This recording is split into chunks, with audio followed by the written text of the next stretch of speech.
হিরণময় মহারাজের গায়ে কটা কোপ মেরেছেন আপনি ওনাকে জিজ্ঞাসা করুন, তাতে ওনার কত ব্যথা হয়েছে। এটা কিন্তু খুব একটা বড় কথা নয়। গায়ের ব্যথা সেরে যায়, কিন্তু মনের ব্যথা, মনের যন্ত্রণা এত সহজে সারে না। যাকে আমরা পায়ে হাত দিয়ে প্রণাম করি, তার গায়ে মুখে যারা পা দিয়ে লাথি মেরেছে, সেই পা আগামী দিন বাংলার মানুষ নিশ্চয়ই ভাঙবে। ওনার শরীরে কটা আঘাত হয়েছে, তার থেকে ওনার জটাটা কেটে নেওয়া হয়েছে। আমি বলছি, দেখুন আজকে ওদের একজন নেতা ফিরহাদ হাকিম, তিনি কিন্তু আসলেই জামাতিদের নেতা। তিনি কিছুদিন আগে কি বলেছেন আমি আর বলছি না, আপনারা জানেন।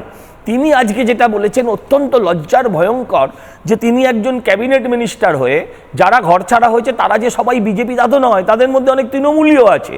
পশ্চিমবঙ্গে ঘর ছাড়া হওয়া মানুষকে আমরা প্রথম দেখছি না, কিন্তু আমার আজকে 52-53 বছর বয়সে প্রথম ধর্মীয় কারণে বাংলার মানুষকে বাংলার থেকে ঘর ছাড়তে হয়েছে, এটা প্রথমবার দেখছি।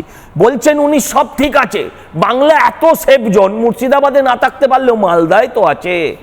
এইটাই লজ্জার, এটাই লজ্জার। আমি আর একটা কথা বলি, ইদানিংকালে একটা নতুন ট্রেন্ড, সেটা হচ্ছে জাতীয় পতাকা নিয়ে আমরা জাতীয় সম্পত্তি ভাঙবো। জাতীয় পতাকা নিয়ে প্রমাণ করতে হবে আমরা বিদেশি নয়, আমরা এদেশীয়। আমি এই দেশের সমস্ত আইন কানুনকে মানি, এই দেশের সমস্ত আচার বিচার শিষ্টাচার সব কিছু মানি, কিন্তু আমি ভাঙছি কি সরকারি সম্পত্তি।